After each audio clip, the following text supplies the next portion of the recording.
You're listening to the Level Best Network. This is the INTERCOT Insider Live, episode 144.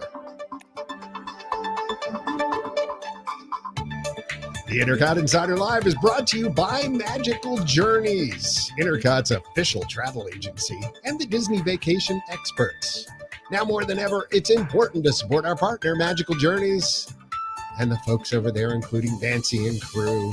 I'd go through all the names, but Wendy, through the years, Karen. Karen, and There's a Donna. somebody's gonna. Yeah, I think people are gonna feel left out though. I'm sure. But be sure and Just naming my peeps. yeah, exactly. Your peeps, the longtime peeps. Longtime And that's peeps. just the point. Yeah, Magical Journeys has been with us for most of our 24-ish years online, and certainly through our whole podcast here, which we're now probably beyond our 10th year. I forget. We went back and figured this out many episodes ago, but we won't do that again. We won't bore you with the details. Certainly feels like 10 years. Weather talk on the 8s. We'll What's bore that? you with other things. I said it certainly feels like 10 years. Exactly. It's at We've least got a 10. whole different crew now, John. You and I are the only two original guys left.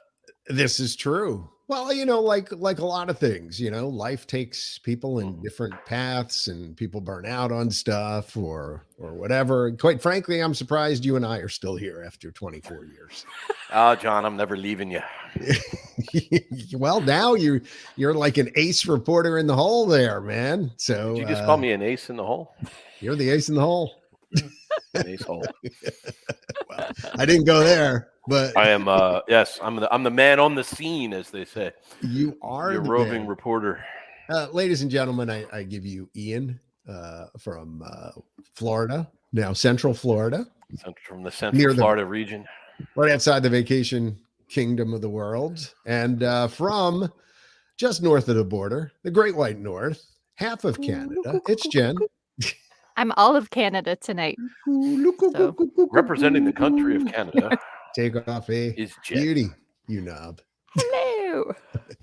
Are they playing hockey up there still? Yeah. We never stop. It's all year long.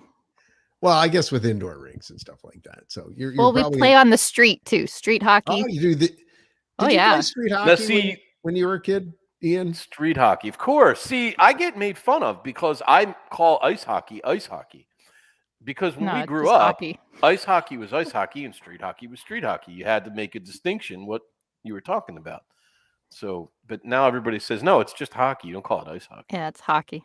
But yeah, no. Just so definitely you, played you street playing hockey. hockey on the streets or hockey on the ice, so you don't differentiate it between street hockey or ice hockey. On Is that- frozen Well, you pond. sort of assume if it's in the summer that it's street hockey. Although it is Canada, but it's I mean, in parts of Canada, hot there up really here is- at there times is no too, summer, so- right? So if you Yeah. get north enough. Yeah, well, let's get that out of the way. What's polar the bears. temperatures up there in the Great White North right now? I didn't. in it's Fahrenheit. 28 Celsius. Feels like Is 34. Yeah, don't pull any of that You Celsius double it nonsense and on add- us, lady. 20 or I think you Carolyn's have to better divide at by that than me. Let 9. me see. I or don't. something. What does that 28 equal? Celsius to Fahrenheit would be 82.4. Yeah, Oh, nice so and it's like- warm. It's pretty But warm. that's without the humidex, so it'd be hotter.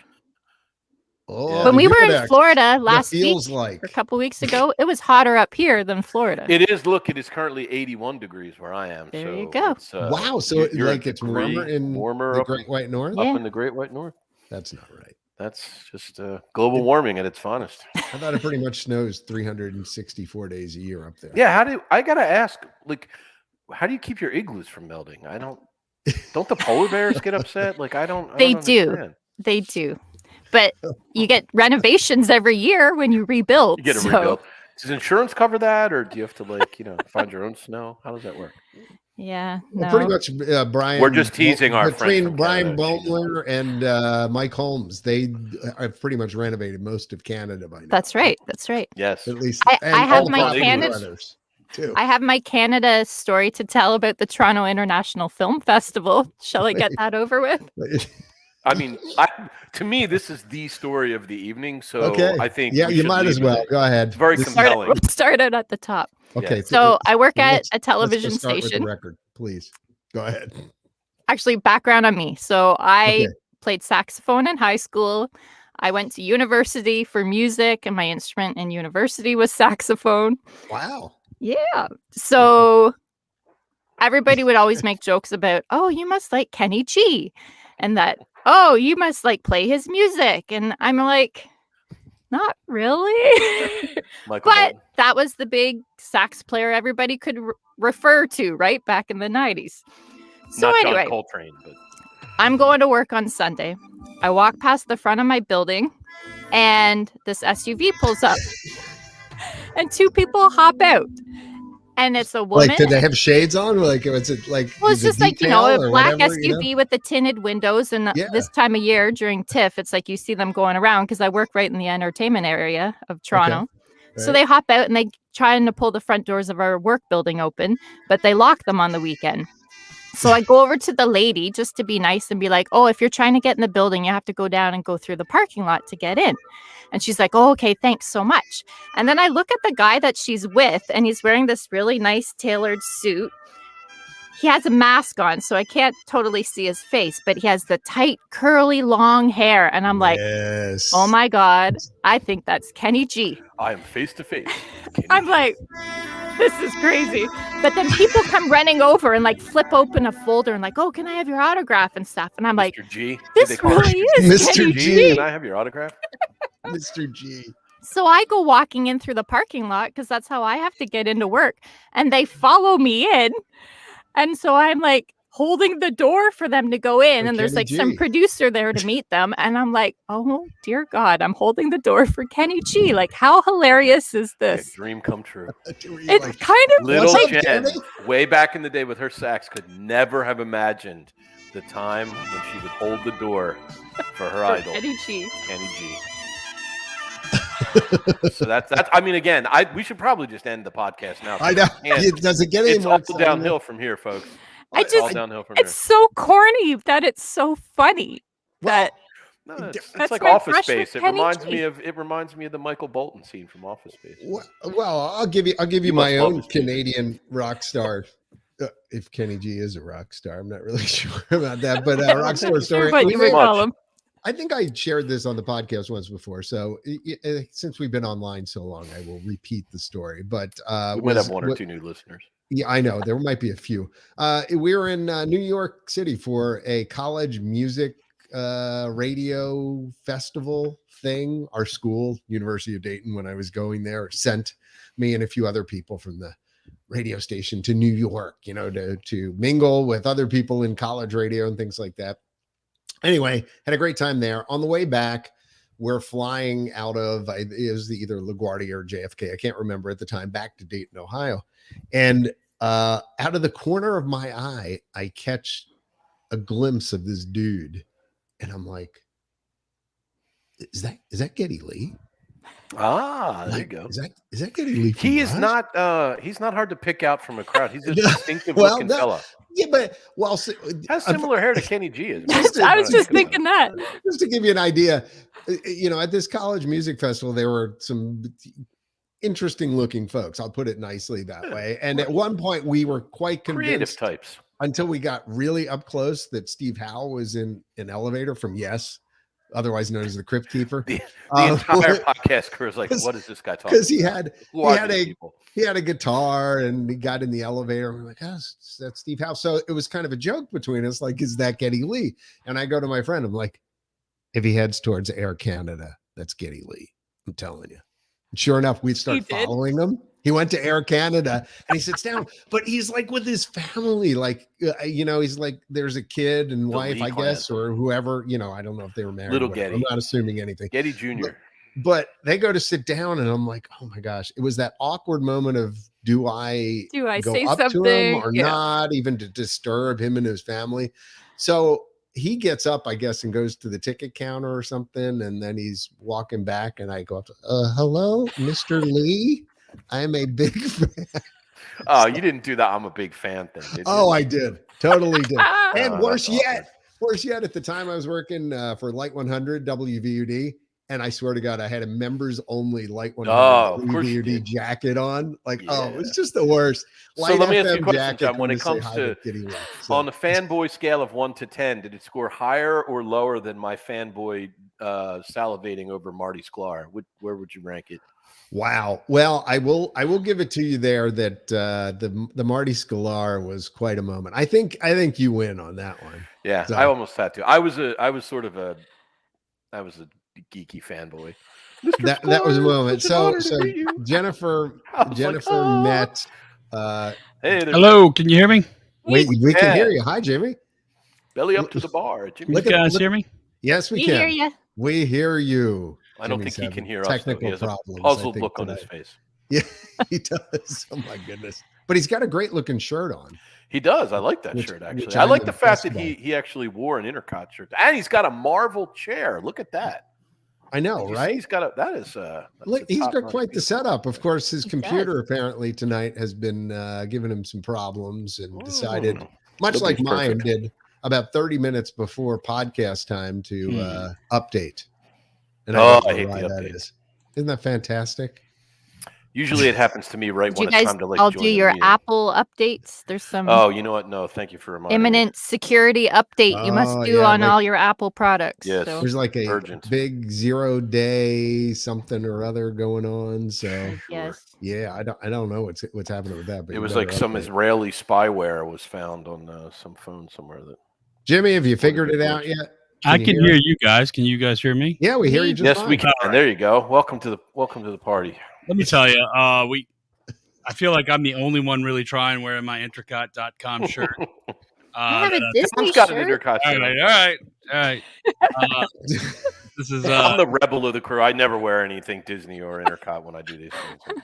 I had to I had to dig in the back of the closet and find it, and like That's an old one. That's a the retro classic shirt. tee. That's the Intercut classic one. tee. You got a hat and a shirt. You With should bring that back for the 25th anniversary. Yeah, go the full on the retro. retro. Yeah, I have one actually somewhere in my drawer. I saw it the other day.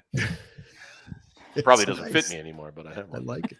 So I'm in New Orleans, and I hadn't started this computer since we lost power for a week for the Oh, dear. storm. So when I started it, it probably needed 35 updates. So John's like, "Hey, we're about to go live." I'm like, "I'm trying, man. I really am." Yeah, you can't That's what rush the- updates. I said No. the same thing. I hadn't fired up my laptop in about a week, and right before it's like, okay, it's time to update now. Starts plowing through the updates. That's this exactly is- what's going on. It took 10 minutes. I'm like, Oh, and this is Windows 11 That too. was pretty so good, actually. like, I didn't even know how long it was going to take to Oh, John update. rocking the Windows 11.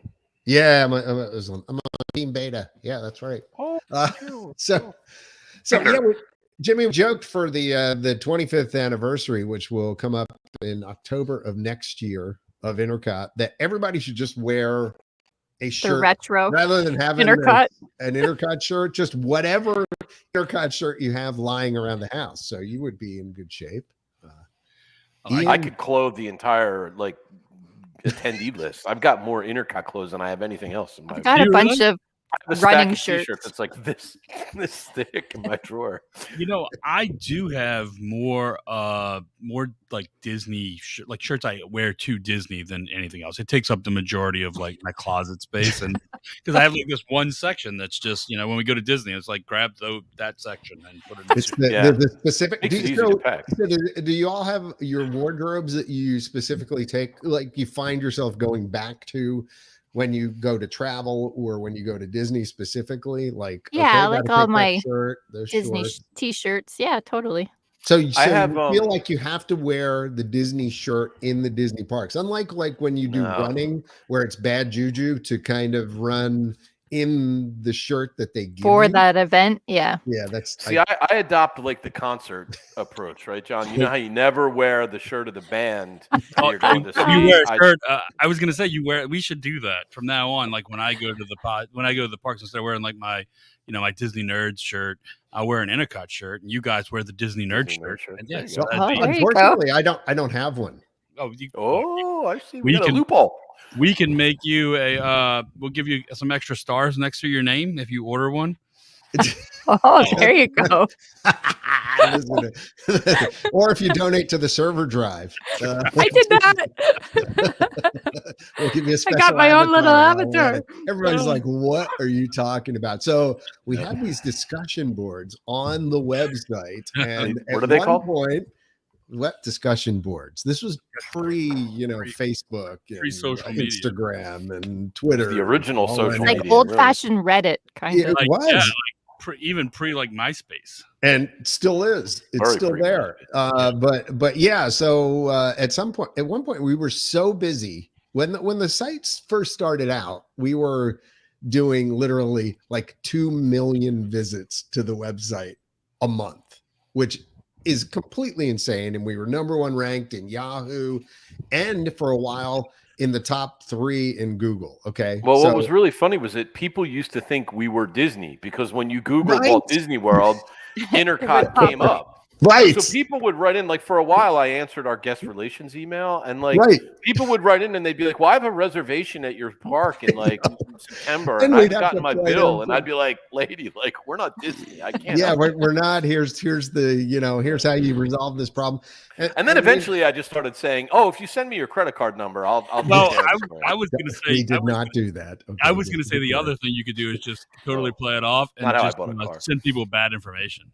Yeah. No, we were. No, we're always not in trying Orlando to- anymore. You didn't know that? No, we relocated. We're in Dallas now. We were very good about that. Like the people who at one time we had like 30 volunteers working for the site, and so we like At least. people worked for the site. I always felt that wanted at some point to work with Disney or at Disney and never got a chance. So they were like as committed as the couldn't cast afford to members live on were what to they had. answering the questions, things like that. So kind of funny, but absolutely true. We used to get that all the time.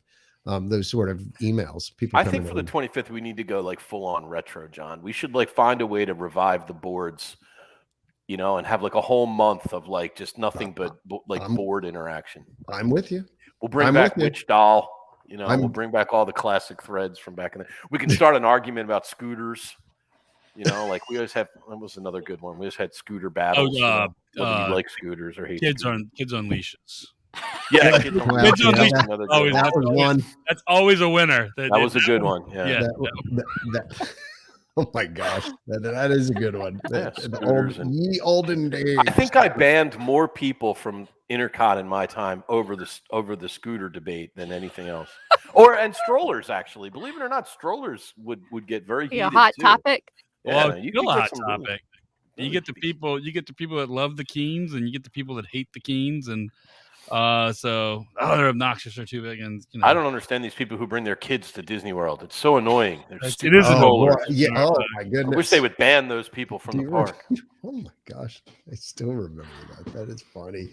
But yeah, I mean, those were the old days. So even maybe a good time. idea for you there that maybe we should do that. But I was thinking about when you were bringing Full up retro. your wardrobe and your shirts. Ian the other day. So Ian's going to be going with, and this could tie into the show with Yes, going to we could actually the talk about Disney. Maybe. grand opening of Space 220, right? Which is Nice. happening at Epcot, and is the brand new space themed restaurant where you're going to take a space elevator up to your restaurant, and then you're going to have panoramic views, all around. I guess Some who knows? recycled about, hydrolator. We'll find out. But yeah, it's the 2021 version of hydrolator.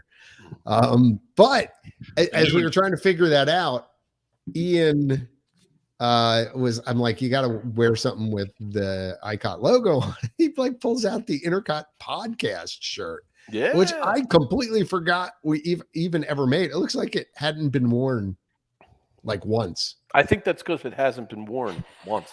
So pretty much he's been I tell you waiting. what I do get a lot of use out of, though. You talk about traveling clothes.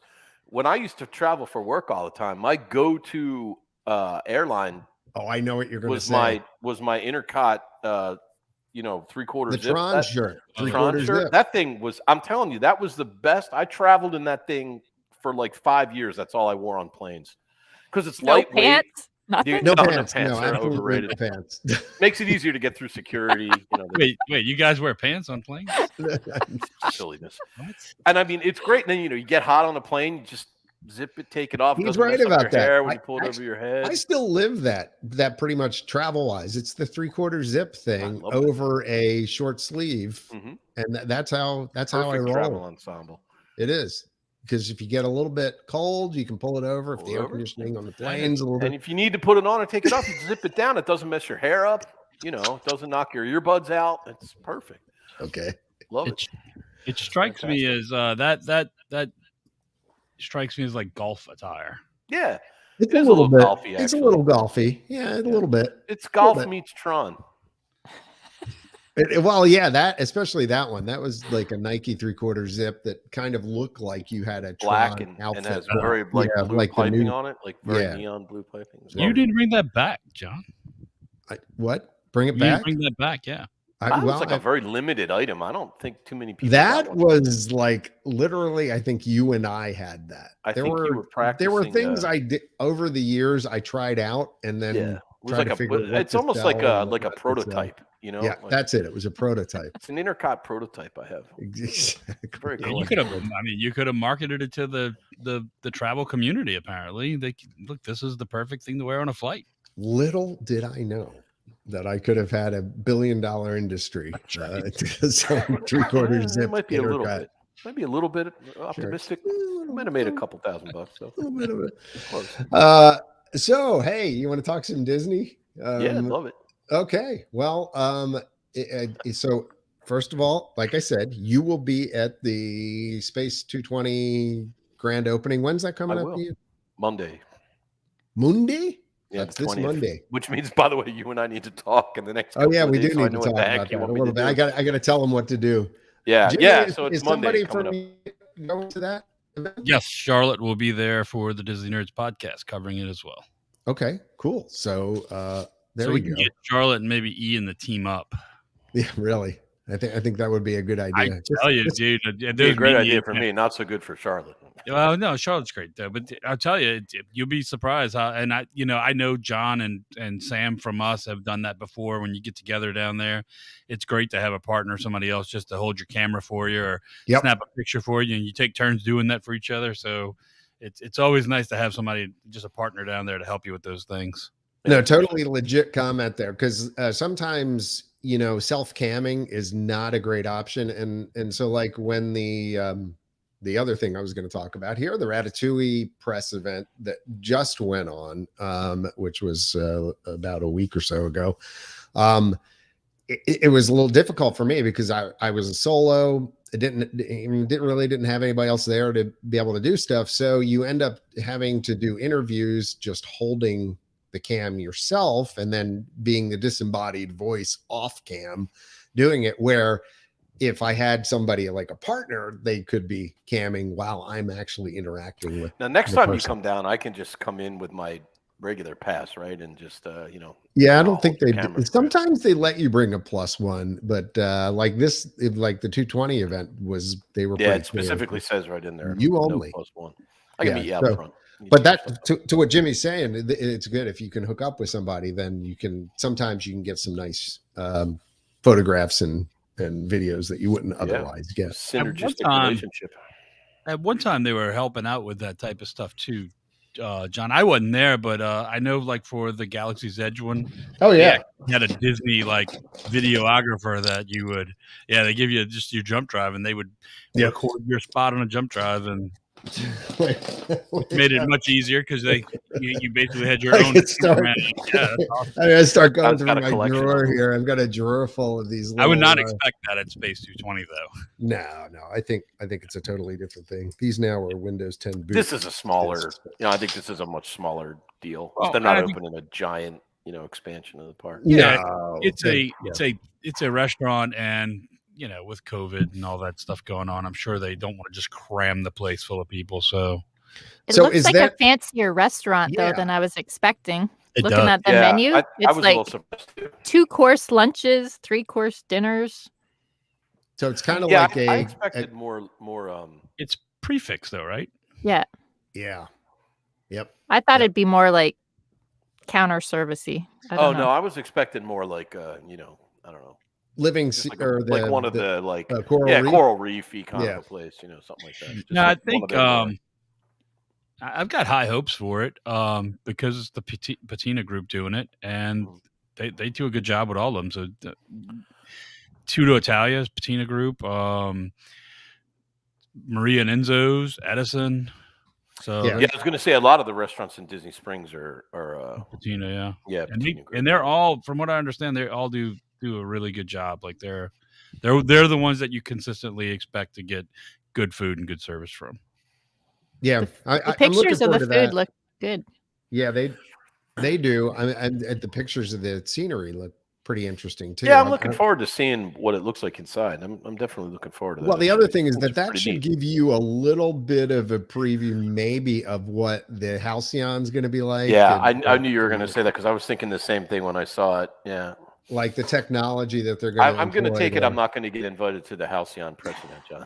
I'm wondering whether we will. Quite frankly, I who knows how that's going to work. But I think when you go in Rise of the Resistance and you see the way that they've projected space out throughout the ride and things like that, I think they've got this technology and these high def screens down pretty well. Even so I just, speaking of high def screens, I just managed to get on Mickey and Minnie's Runaway Railway yesterday for the first time. Right. Yeah, those. I mean, the whole attraction's, that, and it looks amazing. I mean, it was, it's really, really great use of the technology. So I'm really optimistic for what that's going to look like on something as big and deep as the Halcyon. That's going to be jumping all around on that. So what was your your experience there? I mean, you liked it. It was super cute. Yeah, I thought it was really great, actually. I'm sure, just like everybody, I'm having deep roots with Disney World. I get a little angst ridden when they tear out a beloved attraction and as dated as the Great Movie Ride was. It had definitely took you back to the original days of MGM Studios, and so I was a little disappointed when I found out they were closing it, and but I thought it was great. I mean, I agree. I agree that it bothers me a little bit, but I'm also like I always take the mindset of like, I'm not going to judge it until I see what. Yeah, absolutely. Everybody, people. Oh, actually, that's not true. I judge it immediately, but then usually, at the end it turns out. But I thought it was really terrific. And and my kids did too. We with my wife and 3 of my kids and I went on it, and everybody liked it. It was really cute. I mean, it looks fantastic, and it has some really neat little touches, like little scenes that are just kind of cool, right? Like we really liked when the one scene, I think it's right after you go through the tornado room. You come into that room and it looks one way, and then you pull up to that screen where you go over the waterfall. Right. And then when you pull back out again, it's completely different. Just really neat little stuff like that. I thought they did. The wind, the room with all the wind was a really great effect. So it was way different than what I thought it was going to be, but it was really, really well done. Actually, really it's funny. One of my favorite scenes in the whole thing, and it's I maybe just because of the simplicity of it, is like the end scene where Mickey and Minnie are having the picnic and kind of sitting there, and it's just kind of a cute little, well laid out scene, and even the little touches like the fountain. Like when in that very first room, when you kind of come in and you see that fountain there, I was like, that's just neat. It's just really neat looking. I mean, they did a great job with it. So it's I thought it was a worthy replacement for Great Movie Ride, and not at all, now sad that it's gone. I think it's a great new attraction. I've ridden it probably 3 or 4 times, probably 4 or 5 times now. But I was down there for Labor Day weekend, and was the first time I got to experience the attraction with the pre-show. They just brought that back, and I think the pre-show is really cool, right? And it is, and it kind of sets up the whole attraction. And a lot of people don't understand. A lot of people don't know that there's a second storyline in there. So part of it is Mickey and Minnie trying to save you, but in the beginning, you also see Pluto kind of get blown out of the thing with the train. So there's also a second story of Pluto trying to get the picnic basket to Mickey and Minnie too. So in every scene you see him somewhere trying to catch up with them. Oh, I never saw that.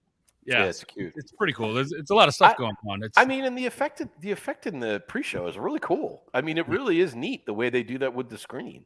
You know, it's kind just reminiscent to the Enchanted Tales with Belle with the mirror. Right. Yeah, the very door. much. Yeah. Exactly. Hello, Hello, Mr. Michael. Oh, unmute yourself. Michael's You're on mute. mute.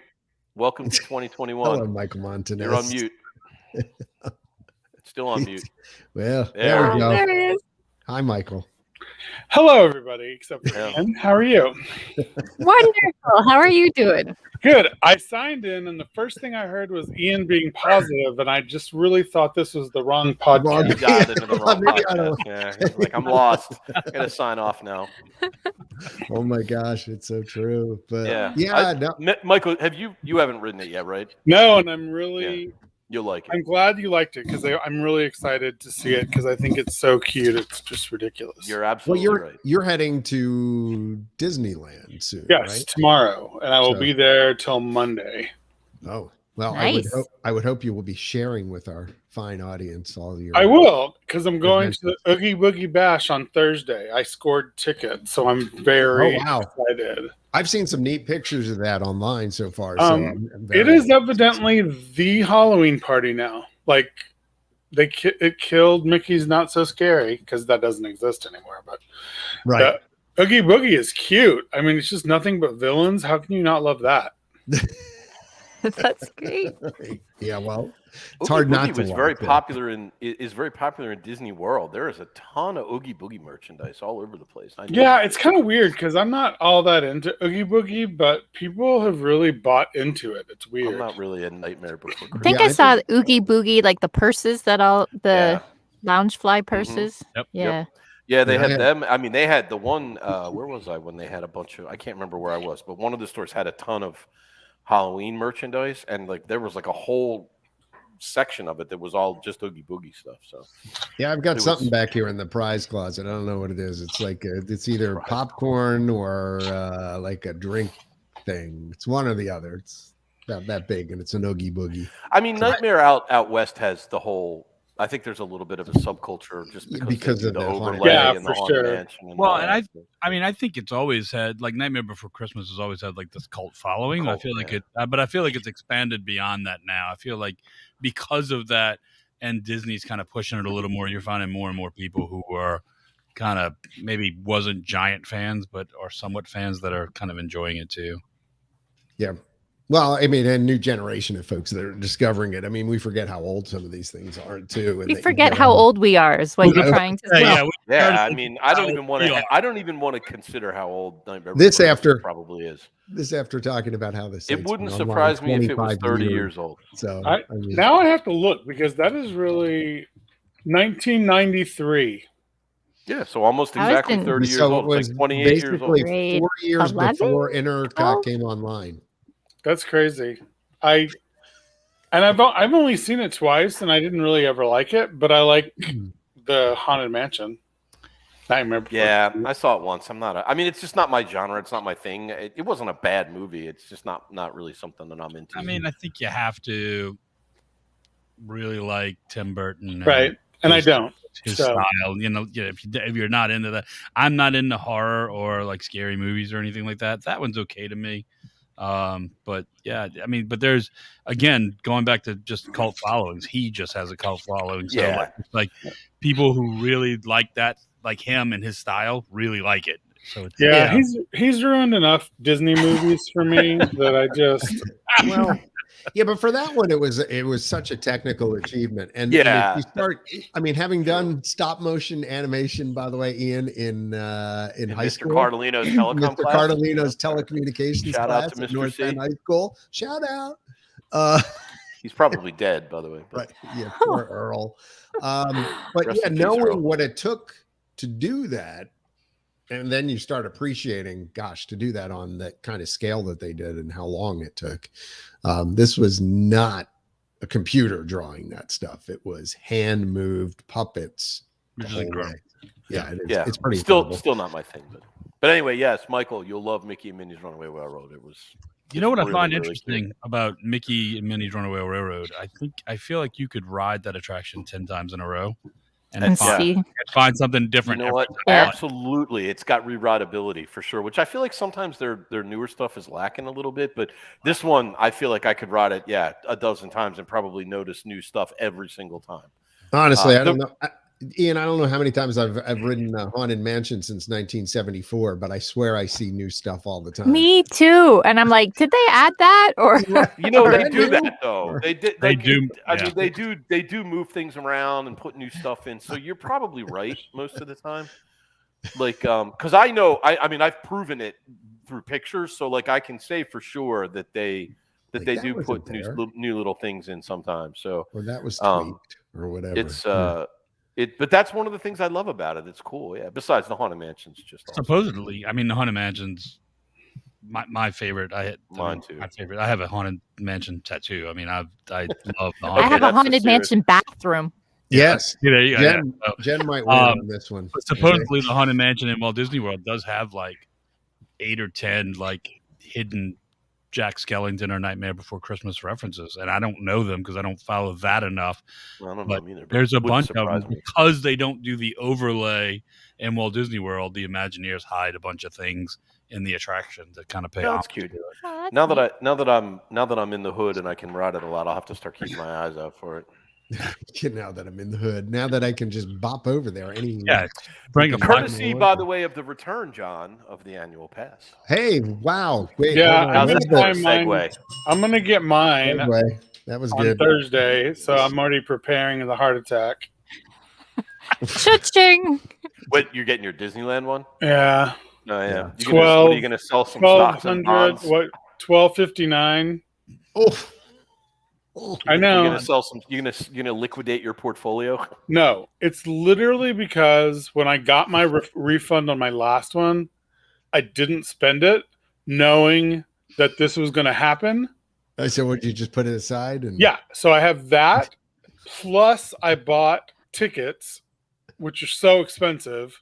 Yeah. So that credit actually looks. When really you add those together, it's only like an extra $100 I'm paying. Yeah. There you go. I'm just gonna say.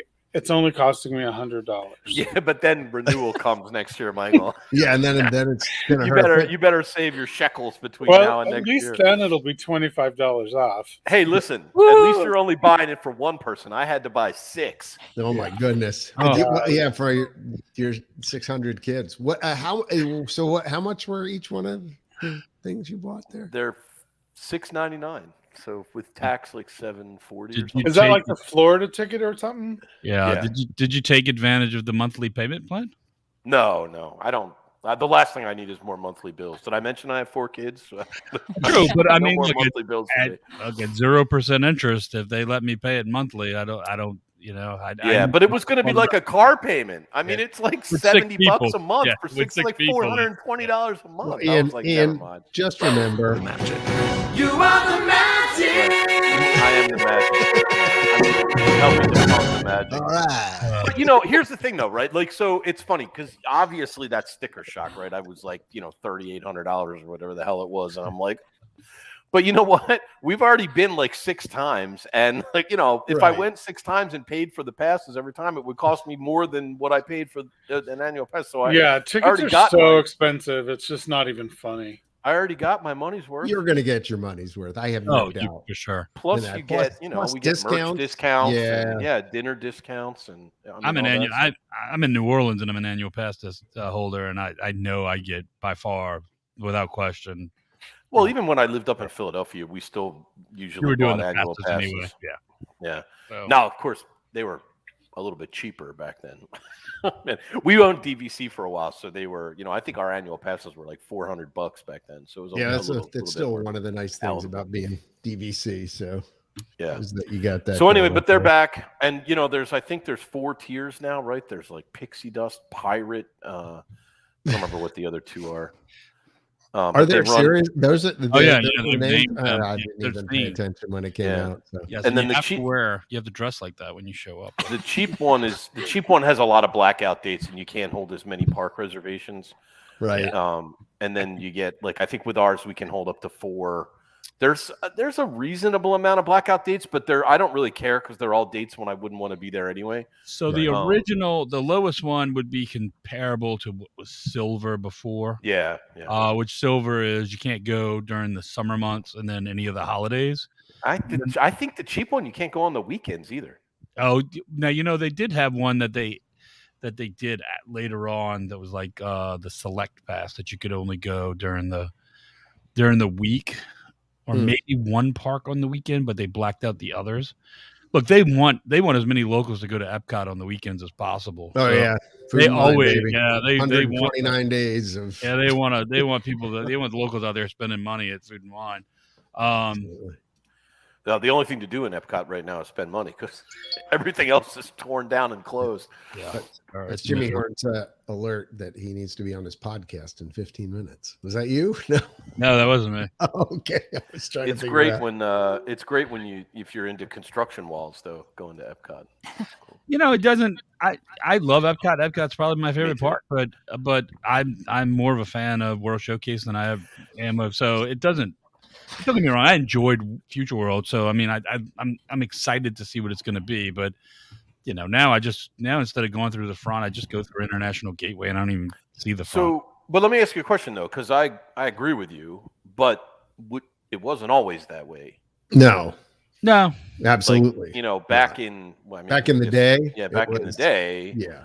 I mean, Future World was loaded up with some pretty strong stuff, right? You had Motion and you had Horizons and you had Journey. Is it just because we got old? Body Wars. Yes. Cranium Command. Cranium Command fun. What the heck am I thinking of? Veggie, fruit. Help me out here. Come on. Oh, Food Rocks Food Rocks, real cute. You had Peter Gabriel. I mean, come on, how can you not love that? That was the when we were there a couple weeks ago, the land or Living with the Land was broken the whole time. Well, it wasn't broken. They were refurbing it. They just opened it and they added. I didn't read what it was, but they added something. It was down for some kind of. Down for like a week or something. I don't know. They don't have the dividers on there anymore. I wrote it when I was down for Labor Day weekend. Oh, we were there right before. We even had dinner reservations at the Garden Grill, and like our view was like nothing. They had all the lights shut off. It was boring. Oh, yeah, really? We have reservations for Epcot on Thursday, so we're going to go over after work and probably check out Living with the Land. But right now anyway, it's nice. It's not real busy, so you pretty much we went on Sunday to Magic Kingdom, Saturday to Magic Kingdom. And it was a Saturday, and we got on everything. In fact, by the end of the day, we were kind of out of stuff to do, and we ate dinner, and we kind of were like, well, let's just go. We'll get out before the fireworks crowds. We got in town, and I was supposed to go with a friend of mine who we did a guys trip last year. We're going to do another one this year. And we were supposed to fly in, I think, Wednesday, but then the hurricane came here, so we all left. We found a house in Davenport that we rented for like a week, and it was 3 couples. It was like a 5-bedroom house, and it was like 3 couples, and one couple had a couple kids. But we got there like the Tuesday before Labor Day weekend, and I think the first day we went to the parks was that Wednesday, and we went to Magic Kingdom, and literally everything was walk on. When we left, we rode Mine Train, and when we got off of it, we were leaving the park, and I looked back, and it was like 15 minutes for Mine Train. Now, Mine Train was busy on Saturday. Mine Train was like the only thing that had like a 45-minute wait. Everything else was published wait times like 10, 15 minutes, but they were all really walk-ons. The 10 minutes was working your way through the queue. There was really very few lines. The crowds in Magic Kingdom tend to have sort of a life of their own. They kind of go from place to place. So like every once in a while, one of the lands would have slightly longer wait times, but then all the people would move out to the next one. So we just kind of followed behind it. But like we got on Big Thunder Mountain like 3 times. And I think we waited maybe 5 minutes. It was like the longest we waited. And goodness. It was pretty, it was pretty empty. I was a little surprised. Well, Ian, even when I was there for the press event, for the Ratatouille event, it was really pretty uneventful. That was a Friday, right? Weren't you there on a Friday? Yeah, I was there on a Thursday and a Friday, and on the Thursday, so that was my first time in the parks in 17 months. First of all, so it was kind of one of those moments where it was like, wow, I've been a long time away. So prior to being there, the last time I went was when Mickey and Minnie's Runaway Railway opened, and then the world fell apart pretty much right after that, right into March Madness getting canceled and all that kind of stuff. And we knew this was a big deal. Thoughts on Ratatouille? Yeah, so the Ratatouille, the new Ratatouille ride, I think it's a great addition to World Showcase. I mean, you know, bottom line is there's a lot of similar technology deployed in that to Mickey and Minnie's Runaway Railway and Rise of the Resistance. Yeah, same thing. Yeah, different scale though. So I mean, Rise of the Resistance really takes the trackless ride tech to the next level.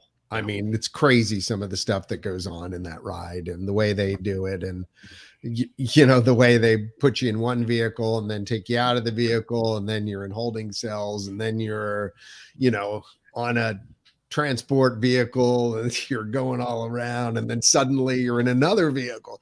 I mean, a ride within a ride within a ride is kind of the way I described it originally when I saw it first time. So it is not to that level. Let me just be clear on that. Oh, it's a dark ride.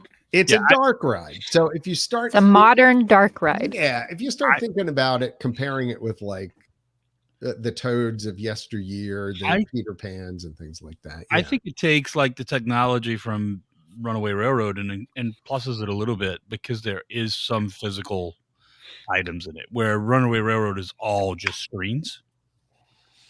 And Ratatouille, there is some physical aspects to it. Some like when you're underneath the stove. I got to do it Sunday. Yeah.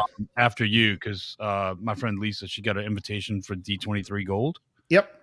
And it was a whole thing we did, and so there are some physical elements of things that are actually there, and it's not all screens. A lot of it is, most of it's screens, but yeah, and well, it's you know, it's 3D.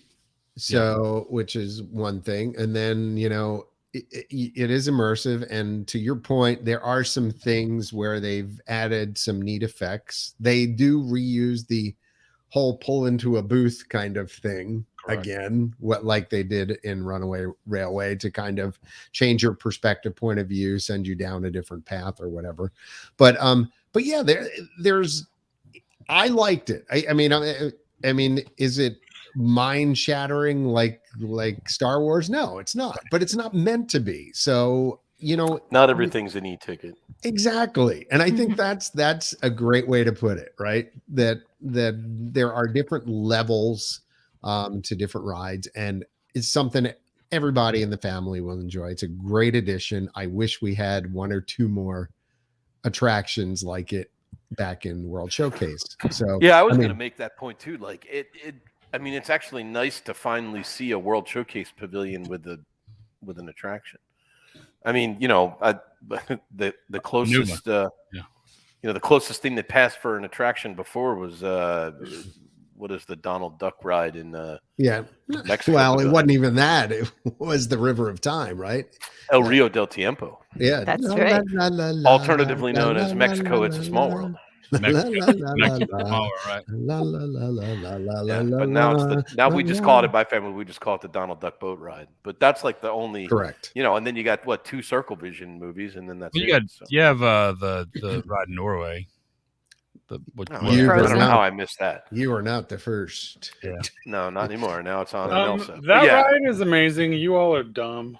And by the way, you're forgetting the American Adventure. Frozen. Just saying. Oh no, I love the Frozen ride. Do you know that I still haven't ridden American Adventure because I never knew until I was on this podcast that there was a ride there? Well, it's not a ride. It's a show, but it's a show. But it's you bounce up and down on your chair. It's a ride. Mostly American. Pretty much. I still haven't done that. At the time when that debuted, that was the most advanced audio animatronic show ever. It's still fairly Disney had done. It's still fairly fantastic. Yeah, it's still With the way his name walks up the stairs and, you know, smoke. Yeah, Carolyn and I went and watched it, and we like pretended we were American for it, and we like loud clapping at the end. Did It was anybody? I'm sure amazing. somebody here has because we're all nerds. Has anybody done the behind the scenes tour there where you get to go in and see the workings of the No, the that show? sounds cool. I've done the World Showcase tour, but you don't get to go in there for that one. No, we did the whatever I can't remember. They used to have one. I don't know. I don't know if Yes. they still do, but it's like takes you to all 4 parks and you go backstage and you do. Yeah, And I so did you get to go, behind there and you see all. It was a whole day almost. That was the backstage magic tour. Yeah, there I'm you go. sure that's been canceled due to COVID. I don't think they were running it even before COVID. No, but but anyway, you go, to Ian's you point, see you the see the guts sets. of that Yeah. show and how it works. I mean, it is That would have been cool. amazing. It's intense, isn't it? I mean, the way that they have it all, it's all crammed into this spot, and they all just kind of like they're almost on these like little. They almost look like elevators, but they move like like- this way. Think of like racks in your oven. Yeah, where you put them in, pull them out, and move them around, And and it just serves it change up that into this goes in here, into the stage. and might really put that neat. one, and then put the one in the under tray and stuff. Well, it's kind of like that. Yeah, I mean, that's cool. about the best visual I can. super Yeah, advanced. that sounds really a lot cool. less magical when you put it that way. Yeah, well, it's a lot less magical when you think about Soren being basically an erector set. That's how it was designed. I mean, that the guy who was coming up with the ride system was like, "Oh, I That's got my what he erector had. set. This is kind of how it's going to work." Okay, great. John, I appreciate you having me on. Yes, sir. Lovely talking to you guys. I've got a thing. He's got a thing. He's got to go All do right. a thing. I gotta go Thanks do for it. hanging out. I gotta go Great do having you, Jimmy. similar It's thing. good seeing you. In my thing, we talk about Disney. Are we Oh, not talking How about Disney? boring. I'm just. You know what? And delete. And cut, and Hit cut the the edge feed. button. I'll Cut talk the to you feed. guys soon. All right. Take care. Thanks for Jimmy. joining See ya. us. Bye, Jimmy. Jimmy. Bye now. So Chris Smith is asking, in Ratatouille, does it get cooler when you go into the cooler or warmer when the I burner? think it does, doesn't it? The cooler, I don't remember so much. The burner, definitely. You felt there was like a blast of heat when you go underneath the burner. It's totally weird. I rode that in Paris when I was there. Like Me I too. don't know how long ago that was, but I don't remember any heat or cold air because I think I was so perplexed with the French. I wasn't like, you know what I mean? Like I don't remember much about the whole experience because I was just like, what the hell is going on? I feel like they've used the exact same audio. Like there is a lot of French in it, isn't there, John? I think so. Well, he Yeah. is French. Yes. I mean, I thought they talking- might put more English in it just because it's Well, happening in you- the United States. if you want, you can go to our either our YouTube page. By the way, we have a YouTube page, so Do we? go there and subscribe because occasionally we do put some cool stuff up there.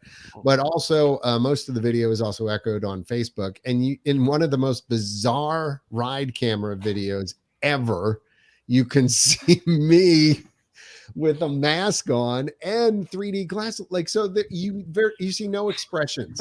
And for some reason, I was going through it. I just said, "Oh, hello," like twice. I don't know what I was doing. You were I don't know talking what- to the Hello. animatronics. I think I was like trying to do my French. Hello, bonjour. Bonjour. Bonjour. Comment ça va? Hello. And it just didn't mean to hit that. And it was just a very odd moment. Strange. I don't know what the heck was going on. So watch it. It's amusing. But we also have from the grand opening, I've got interviews with one of the Imagineers who worked on the ride itself there and bringing it there. And I did watch that. I'm pretending like I had no idea, but I did because that was a really good interview. Yep. And then merch, the typical merch stuff. There's some really cute stuff, including a rat that essentially runs around with like under your shirt and stuff. It's crazy how it does that. It's remote control. Okay, that's weird. It is quite possibly one of the coolest things move I've on. seen. I hadn't wanted something from the parks until I saw that. And lastly, we do a segment of John tries in La Crêperie. And I got to How try. was it? That was good. I mean, I've just seriously. seen videos of know that no one knows how to eat a crepe. This is like any video that I've seen on YouTube of somebody going to the creperie. I just want to shoot myself because it's some American.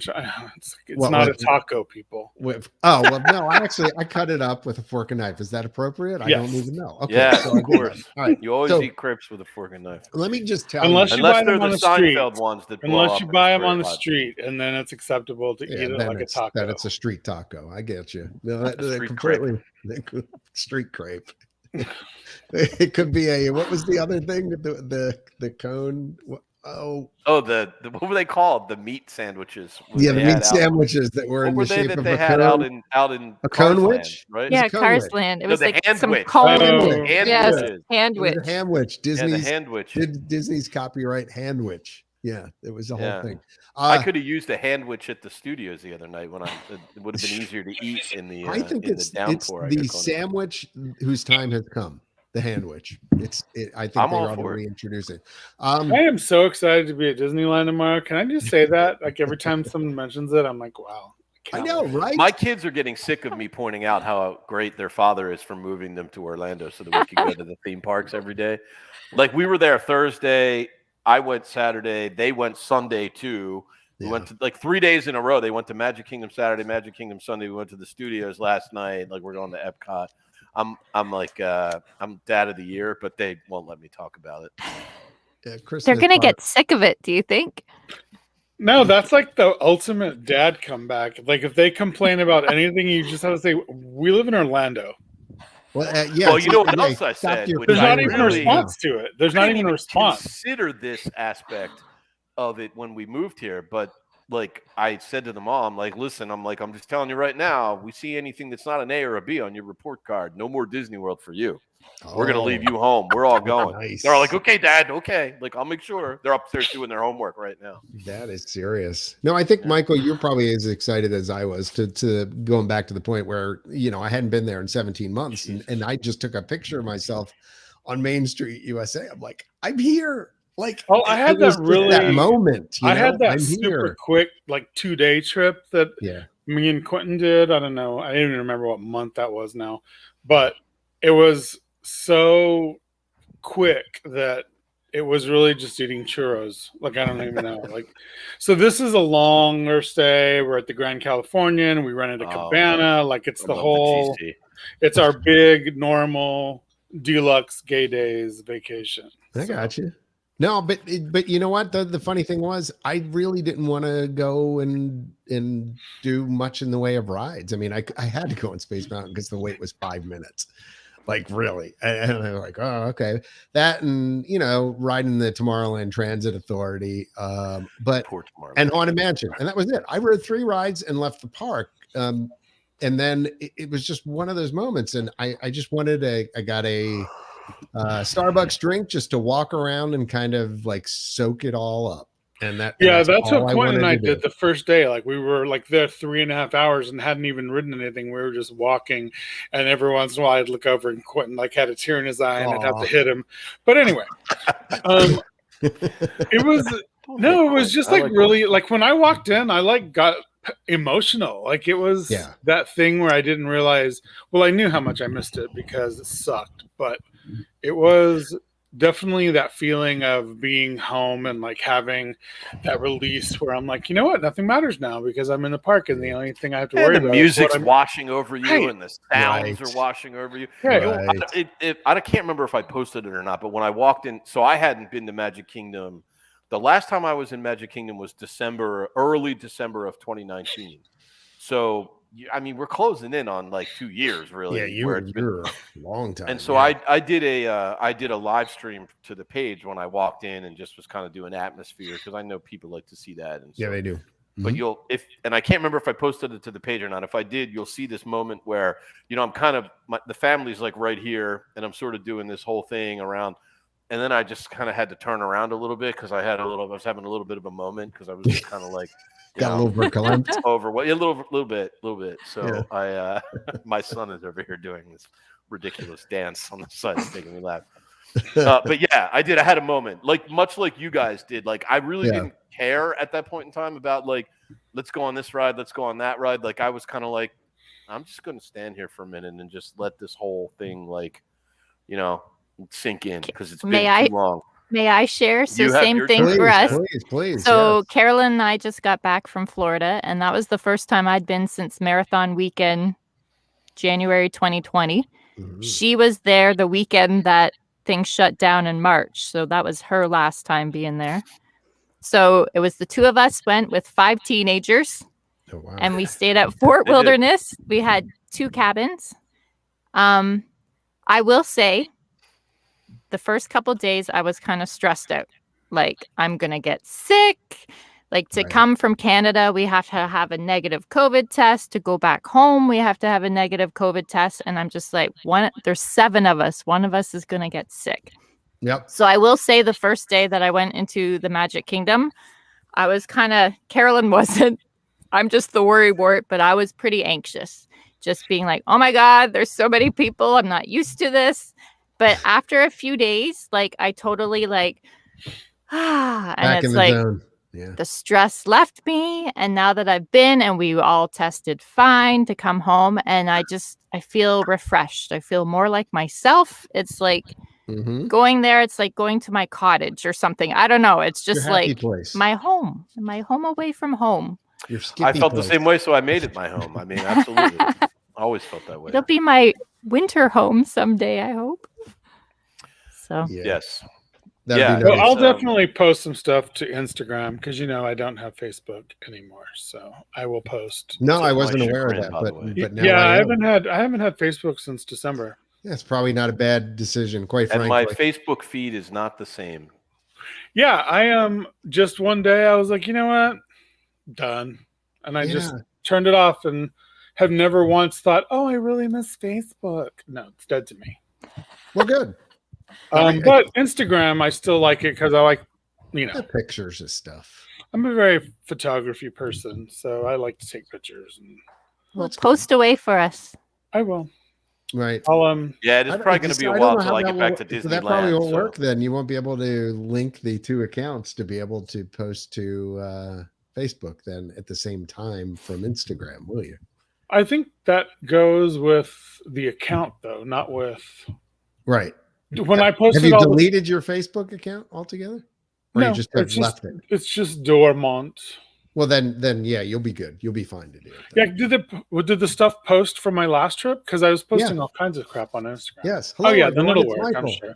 Oh, you know what? Zuckerberg's going to figure out a way. Trust me. It's fine. Well, I mean, they own both of those places. Right. So, I just want to go back just for a second to the La Creperie because you were asking how it was. Right. And so the dessert crepe was good, to be expected. I mean, you strawberries, like whatever. The way those looked. The breakfast crepe was really, really good. And you think, what was in it? It's just going to be, it's like ham and cheese. So that's my favorite kind of crepe when you buy them on the streets in Paris. Is the right, and it's got a egg, like a right in the middle of it, like a gooey egg, like a sunny side up almost egg in the middle of it. And so basically, you just kind of spread that out a little bit. And that's my favorite kind of crepe. I'm excited. I think that the new part of Paris looks beautiful. Buckwheat crepes. The whole France Pavilion is beautiful now. I think that they did a really good job. So I will say that. So I was a little worried about how it will flow and all that kind. No, it's gorgeous back there, and I think I'm looking forward to being able to see it at night because I mean the parks are always more beautiful. When you walk back there, is there a way to get out past Remy's, or is it just like dead end at Remy's? Dead ends at Remy's, and La Creperie is on the right, Remy's straight ahead, and you'll have to come back out and around. So it'll be interesting to see because they have things blocked off differently when you're doing the press event. So how the traffic will flow and whether I'll be there Thursday night. So if I can get back there, it's soft open right now, so I'm sure it. Take some pics of I'll go back and see if I can maybe do a live stream from back there. The video, I'll give some atmosphere. It may not be dark. It'll depend on what time. It's getting dark around 7:30ish now, unless you get thunderstorms, and then it gets dark a lot earlier. Indeed. But yeah, totally worth it if you can make it back there for. Oh, you know what I did last night, by the way, for the first time? I forgot to mention it. I walked through Galaxy's Edge. That's the first time I have not even been to the studios. The last time I was in Hollywood Studios, I don't even know when it was. It may have been 2018. I mean, that's how long ago it was. Because it'll take you like 3 years to get a ticket to go see Rise, so it'll be fine. Wait, so you haven't even done the rides? No. Nothing. Seriously? No. Wow. The first time I was in Galaxy's Edge at all was See, and you don't have the patience to get up at 7 in the morning. I already know To this. get a boarding Like, you're pass. never going to wake up at 7 in the morning to try to get a boarding pass. Like, you'll never ride that ride. I mean, you've got the Somebody will let morning me and on the afternoon eventually. boarding groups, first of all, so you should be all right on that. Plus, I may just wander over one afternoon when my meetings wrap up early and see if I can get in that 2 p.m. boarding group. well, that's what I'm saying. Plus, it's not going to matter pretty soon. I Because you'll have actually Disney Genie, right? passed up a chance to ride last night because Jeremy invited me to go with him. I tried to. It was right there. I heard it. And he stepped right all over it. You go, John. Who's the expert on Disney Genie? No, I'll tell my compelling. No, I want to hear your Jeremy story later. I was trying to work the genie in there segue. somehow. Does anyone know how that's going to work? No, but I can tell you that they're starting to put up signs that say Lightning Lane. A lot of I did see that they're on a couple other YouTubers that I follow. There's lightning lane signs going up. Jungle Cruise has it, and I've seen a couple others that have lightning lane signs. If it works like Max Pass at Disneyland, it'll be fine because I loved it. But yeah, I used Max Pass the last time I was out there too. It was awesome. I had no problem with it. But aren't they talking about per ride? Not for all of them. Things I think there is the option. Only for the big ones, I think. Like there's only a handful of rides I think that are exempt from lightning. You know what? Let me tell you. So because I don't have kids, I don't care. Like if I can just pay $20 and get on Rise of the Resistance without having to wake up at like 4:00 in the morning and prepare myself to like push the go button at exactly 7 a.m. I'm like, with you. You know what? I'm fine. $20, take it. Like that's. I don't care. Fortunately, that's less than I spend on Starbucks. Don't say that. Yeah, I'm going to be the other end of the spectrum there. It doesn't like matter. no. I am at the point in my life where I pay for convenience all the time, and I just Ian, but 100%. It just feels like it was there before that you could get in a boarding group. You could be, I mean, you could go back your day and come back and do it. And now if you're going to be charged $20 to ride Rise, I don't even know what the price is. Well, I don't actually know what's going to happen with Rise yet because you Jen, can't do you know? do anything. I was looking.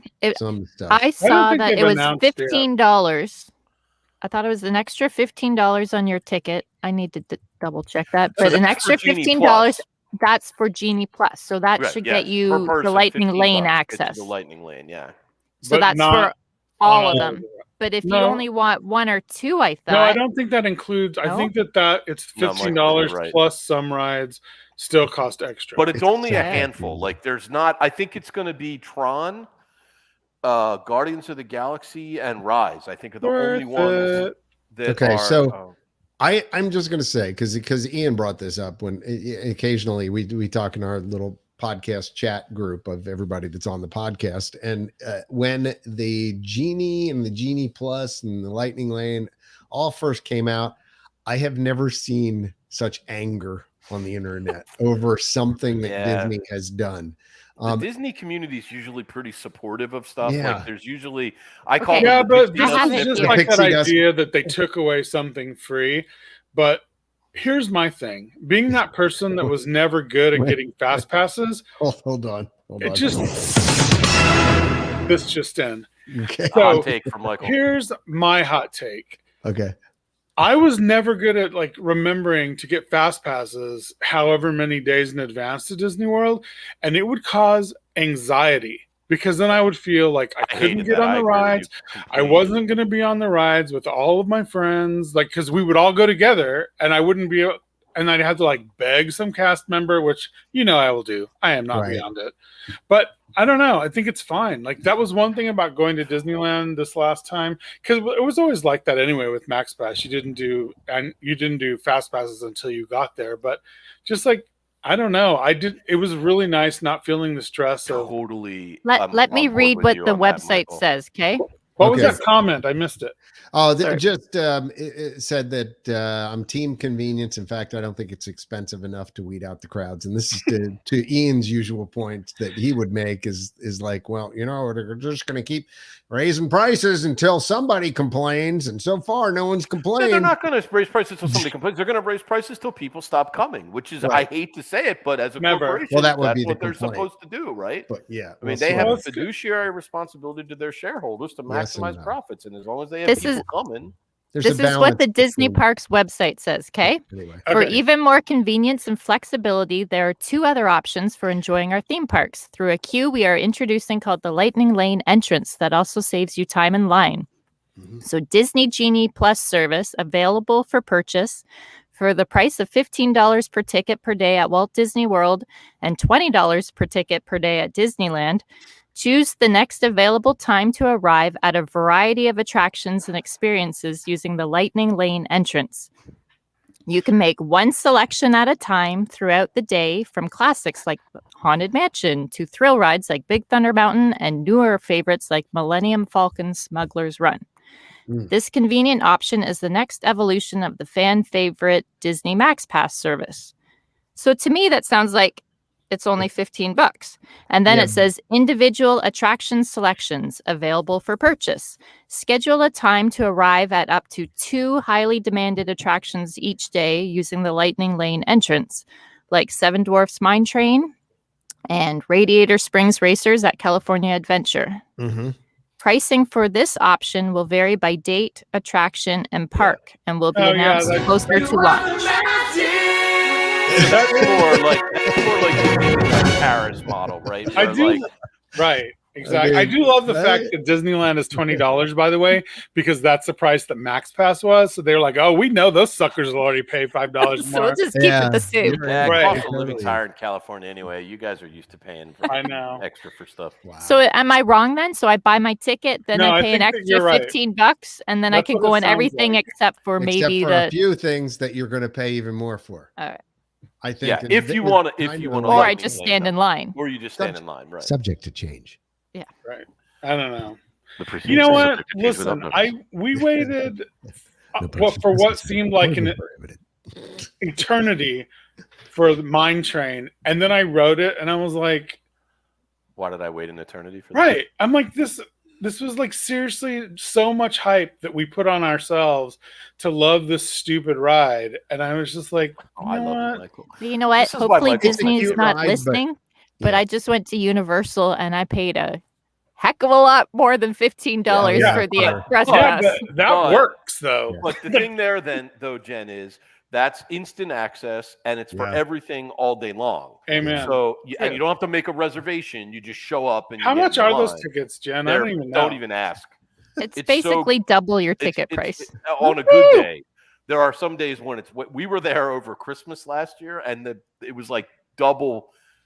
Again, so like the ticket was like $150, and it would have been $300 more per person to get the stay there. They call it there, and then you get it. Well, only if you stay in the expensive resorts. So. Yeah, but I mean, if you do the math, sometimes it works out. Sometimes that's what I'm saying, and they're still cheaper than Disneyland hotels. So now, see, that's one thing I love about our annual passes, because we have annual passes for Universal too. Right. Every day after 4 p.m., we get a whatever they call it, express pass for every ride in the park one time.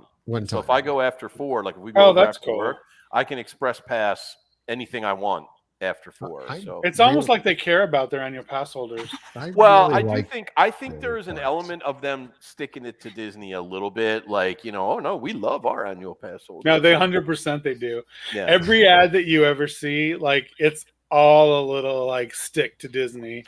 Even their ads down here. So that's the one thing about living in the area. Like, we get the regional theme park ads. You don't, it's not the national stuff that they get in home. It's more like focused, like they'll advertise an individual attraction or like, Yeah. And so the Universal ads down here, they stick it right to Disney. They're like, not a big fan of like princesses and pixie dust, and they show like, like some grown man wearing like a dress with a crown on, and like and like some guy with like a fake Mickey nose on, and then they're like, so basically like all the face talent at Disney World. Okay, yeah, it's pretty much the princess with the mustache, but they go right at them. So it's definitely, I think you're right. I'm sure they do that a little bit just to stick it to Disney.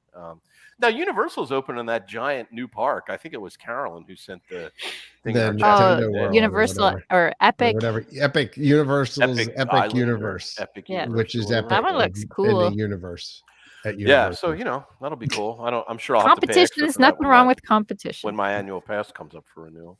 No, I've only been to Universal once, and it was fun. But I mean, it rained so bad while we were there. I was just like halfway through. I was like, "Let's go! I'm done." Oh, I love the Harry Potter stuff. I even bought a robe. I got my Hufflepuff robe. I'm actually not a big Universal. Their park is fine. I don't have an issue with it. And to Jen's point, the Harry Potter attractions are pretty mind blowing. They're really cool. Overall, I find their parks a little too simulator heavy. Like it's not really my thing. Yeah, I'm too old now for the 3D glasses. Yeah, I get a little like after 2 of them, I feel like I'm gonna puke. Yeah, me too. So it's not. I don't love it, but my girls are like huge Harry Potter fans, and they'll go over there and wander around, just looking at wands and robes, and I will say, have you stuck around for like their nighttime show that's over there? Yeah. When we were there in December, we did. Yeah. Yeah, it's actually not. You're talking about the one they do on the Hogwarts Castle? That, and then they have another one the one on the something lake. is Universal, and they go through 100 years of movies or that kind of stuff. Yeah, okay. You're talking about the one that's on the lake, right? Yeah. It's absolutely amazing. Yeah, both of those shows are fantastic. Absolutely amazing. Yeah. So, and then Halloween Horror Nights. I'm sorry, there's probably not a better event. I'd love to go to that. It looks so freaky. So my son's in high school now, and like he and all his little high school buddies are planning, going to Halloween Horror Nights. That's another thing we get. Our annual passes get us 1 free Halloween Horror Night ticket. So he's all excited to go. Although you need the pass to he can just wait. Yeah, well, he can wait. That would be one. And has no job. Where I didn't care what it cost. Me a lot of money. I was not. Listen, we live in Orlando. Yeah, just wait. Listen, kid, we live in Orlando. Just wait. Somebody said that the current Genie Plus YouTube video, the official video, on YouTube has 1,000 thumbs up and 22,000 thumbs down. That's about right. Just saying.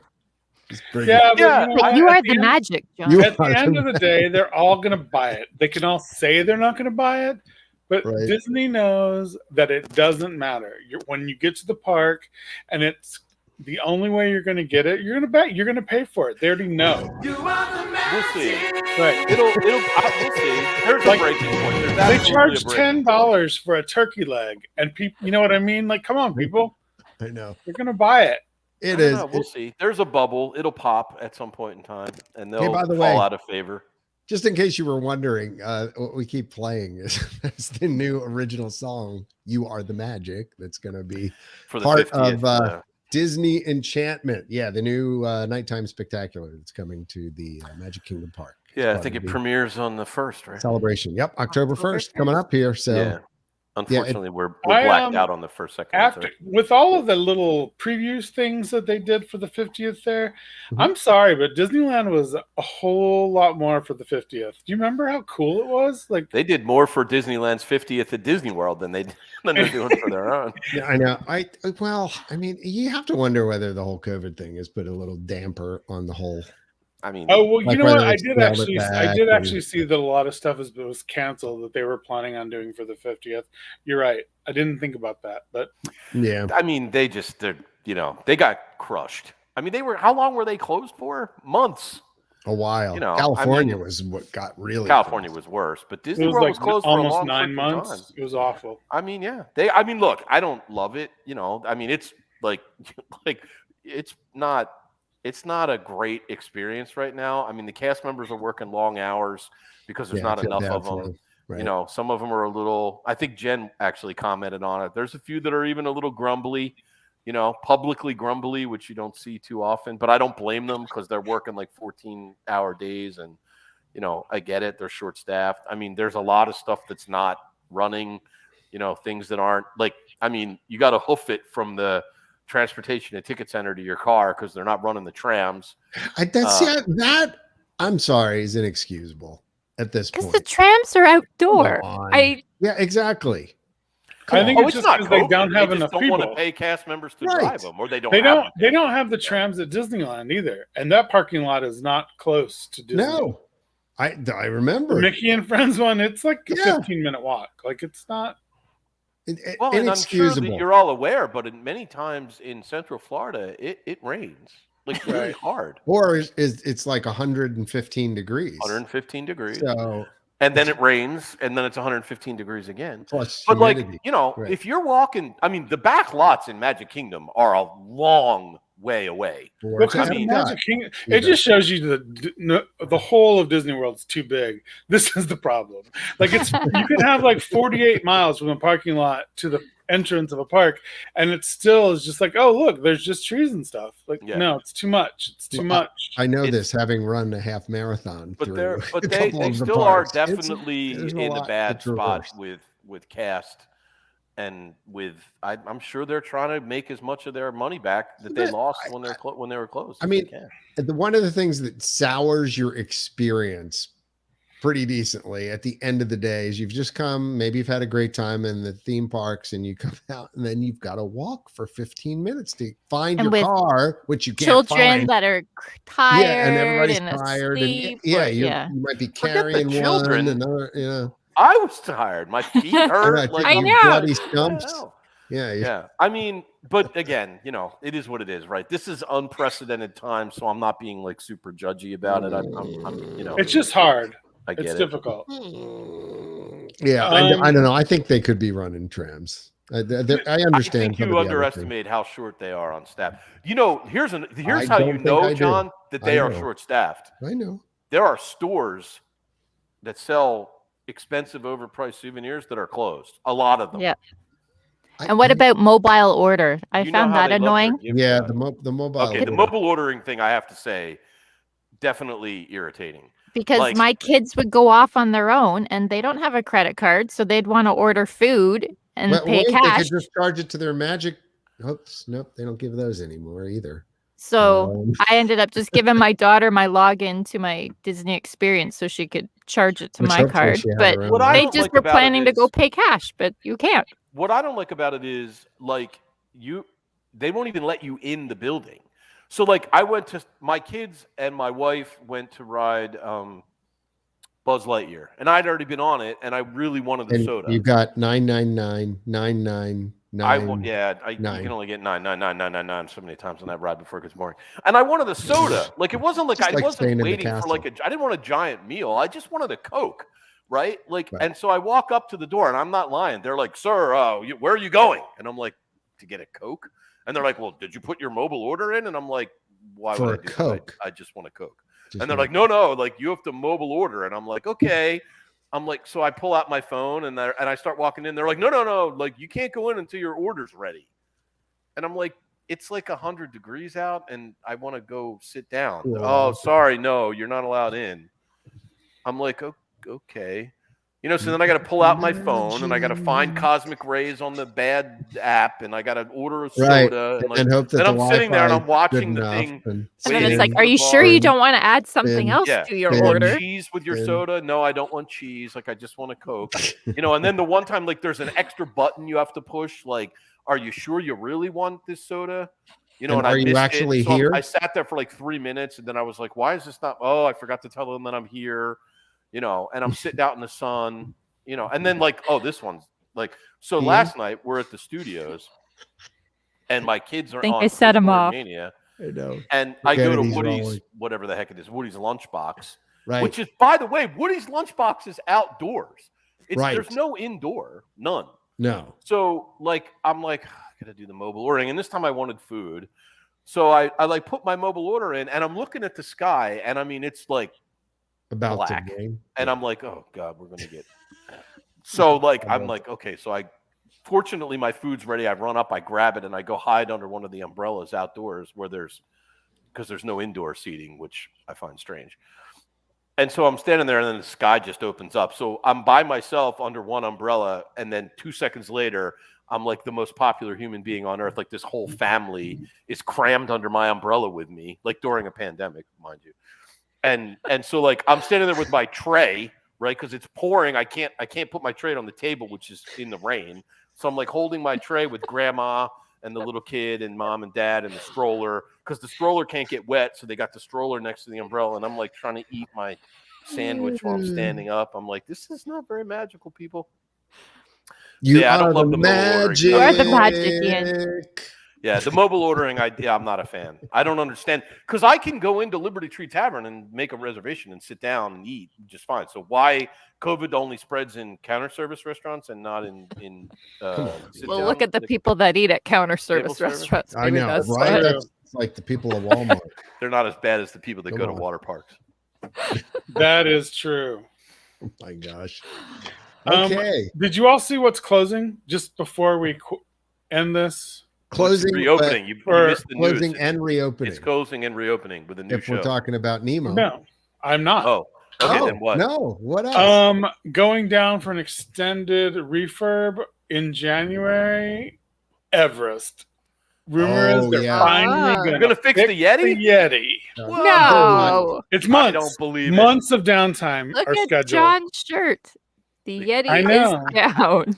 You know, I forgot about that until you stood up. We should play It's been 10 years. Got that song queued It's up. been 10 years that Yeti has stood motionless. B-mode No, Yeti. it's going down for 4 or 5 months starting in January. Wow, that's this is the only thing they could be doing is like fixing, because what else would they be doing for 5 months? They're taking Animal Kingdom's anchor attraction down for that long. Wow. And wow. I thought the whole mountain was going to collapse if the Yeti moved. Yeah. Yeah.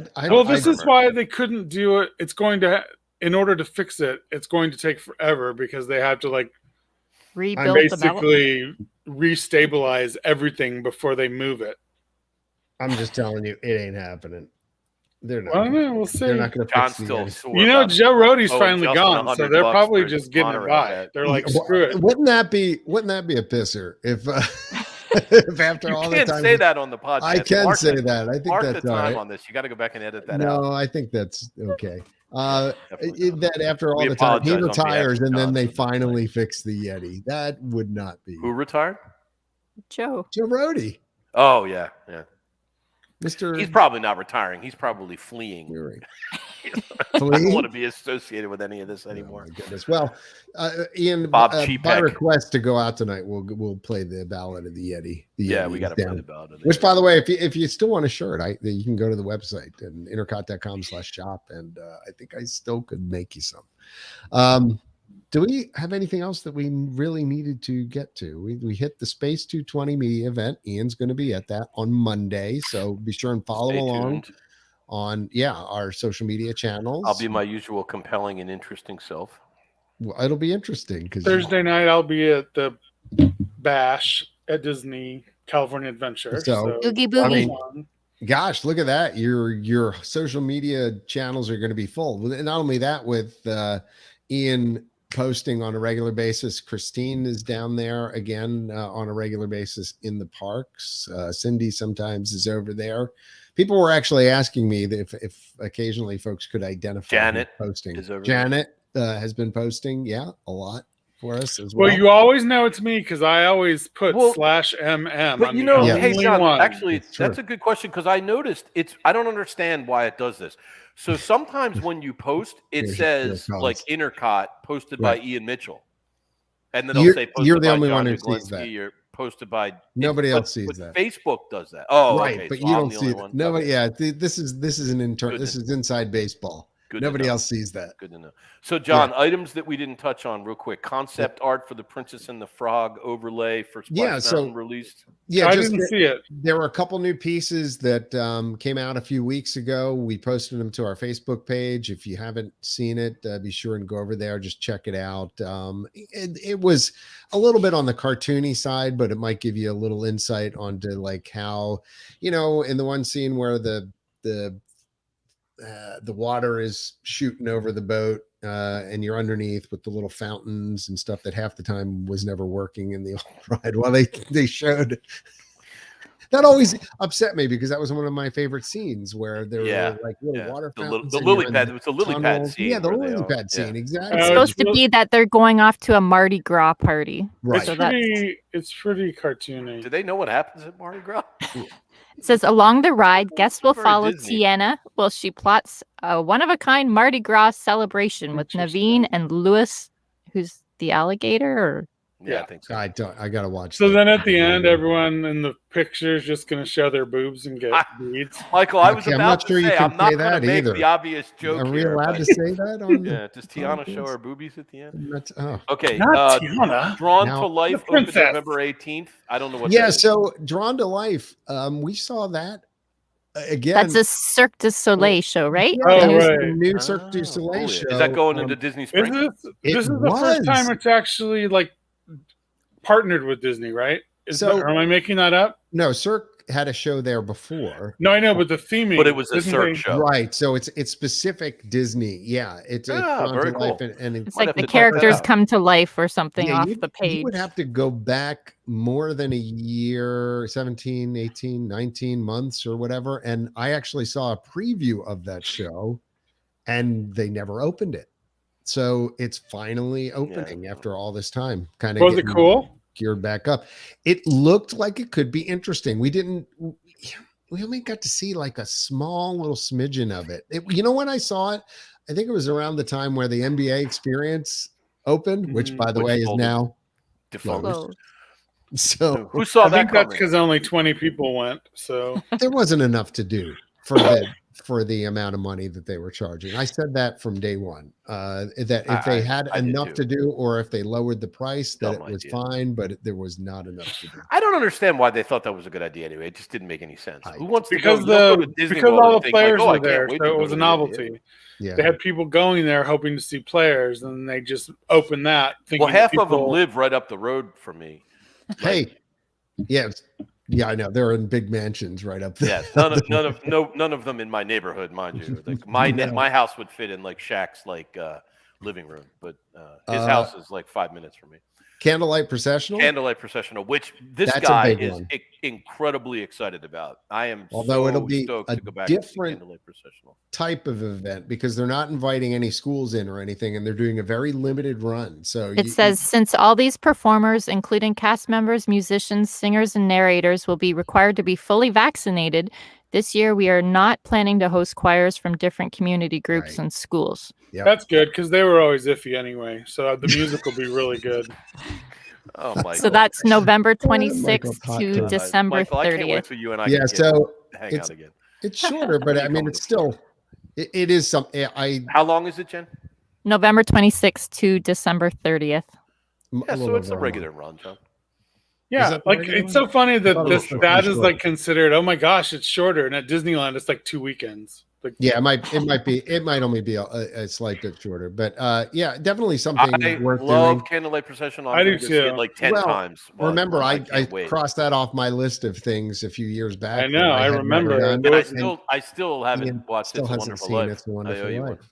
I think I got you to watch Phineas and Ferb in the interim. I saw that too. So yeah, you know what? That is probably one of my favorite things to do at Disney World because the stage is such a good place to see that. It's unbelievable. It's really, really good. There's not a lot that I say that about. Like every single time I see it, I get like all like I tell you what, if you're not feeling in the Christmas spirit and you go to that show and you don't leave like all Christmased up, something's wrong with you. I mean, maybe you don't celebrate Christmas, and at least that's a different problem. And I'm not even. Don't go to it if you don't celebrate.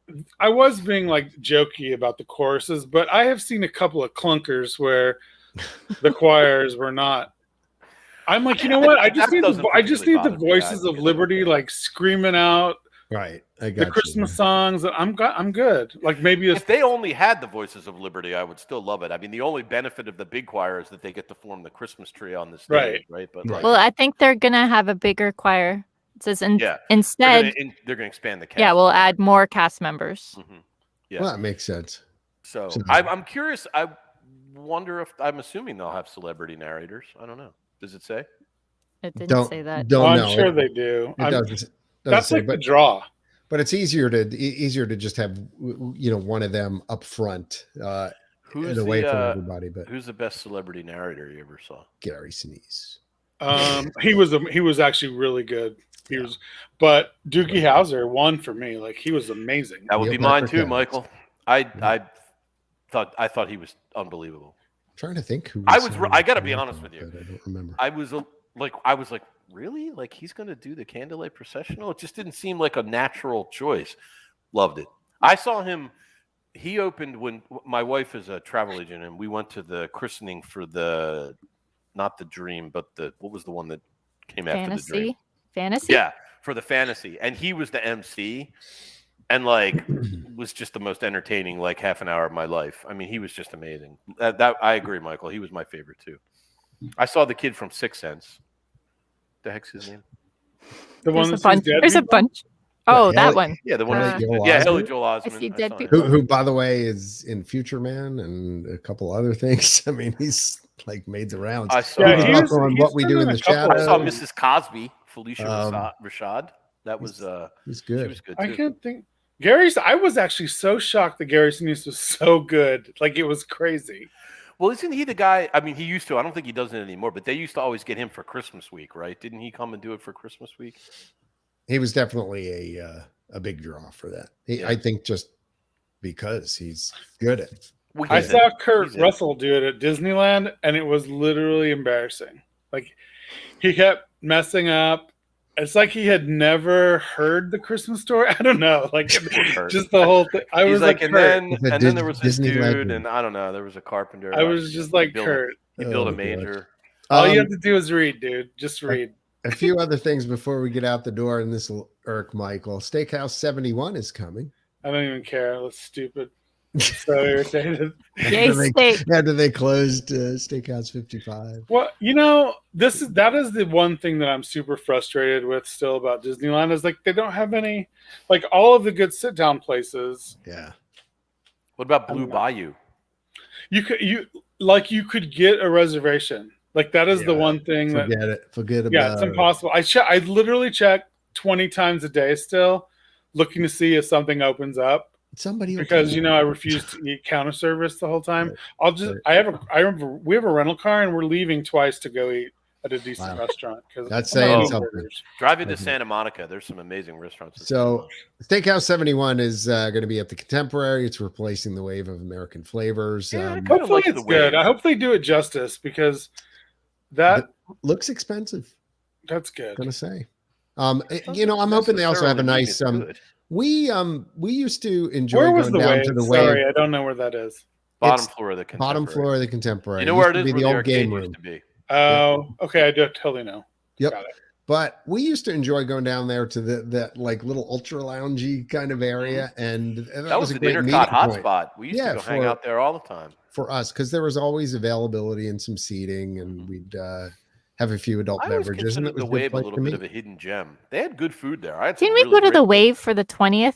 Yes. Yeah. Before we started our glow stick party on the monorail. Yes, we did. That was our party around the world on the monorail. Yeah, that was fun. And our disco ball on the monorail. So yeah, that's coming. You might want to check out the menu. They've just published that recently. When's that supposed to open? Soon. I don't have the exact date. I didn't pull the date on that, but the Contemporary is supposed to open on the 50th, or is that even close to being what? October 1st. Steakhouse 51 or 71. I mean, but what about the rest of construction at the Contemporary? Is it supposed to be close to finished? That's a good question. Don't know where I didn't get to ride the monorail. I saw everything was still.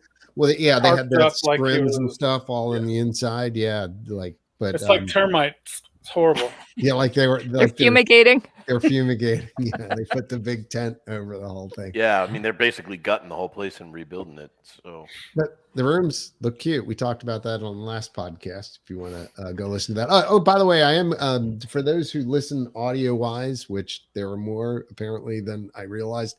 I'm going back and I'm doing all the episodes and uploading them to iTunes. So I've just added a couple in the last few days, and we'll get to a few more coming.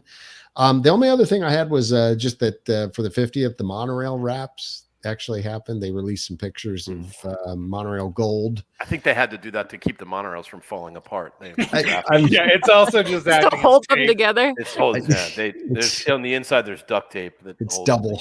It serves double duty. I am, a monorail guy. I know. I love the monorail, and you don't want to. You wouldn't catch me on one. I was thinking of all the things they could have done for the 50th that I would have been excited about. New monorails would have been about. John. In fairness, who knows what they would have done or might have done or considered doing before COVID? But they lost so much money. They're not going to make capital investments like that right now. It's just anyway, and it's not like they're not doing anything. I mean, they are rebuilding Epcot completely. They just opened all this stuff in, drawing a blank. They opened Mickey and Minnie's Runaway Railroad. They're opening and Tron and blah blah Tron. blah. Yeah, Tron. But real quick, the Tron construction is really far along. Guardians. It looks really cool. It looks like it's going to be amazing. You can see it. I really cannot wait for you all to ride that because I have ridden it because I went to Shanghai. It's because you are the magic, Michael. Honestly, you are the magic. I seriously cannot wait for people here to ride that because it is amazing, life-changing, amazing. I remember when you did that. I have the shirt from when you did that you got me. Thank you. Still to this day, my kids are like, "What's Tron?" I know it won't matter. It will not matter one bit once they ride the ride. They'll actually probably go watch the movie because it's funny. Guardians of the Galaxy. I feel like no one's really talking. I don't know. I'm not a Guardians of the Galaxy guy. I don't even really know what it is. Well, it's kind of it should be kind of cool, right? Yeah. By the time it opens, people in California love it. Like it's still like the best thing they could have done to Tower. So. Yeah, but that's a totally different ride. They did a really good job on that overlay. I will say that probably one of the best. I've never been on it, but I saw it on the behind the attraction. Evidently they have an overlay for that for Oogie Boogie Bash, and I didn't realize that. It's like a monster ride. Oh yeah. I actually did that the one was out there. That was really cool. But my only comment on the monorail wraps is I just wish they would integrate them so they looked a little more natural on the monorails.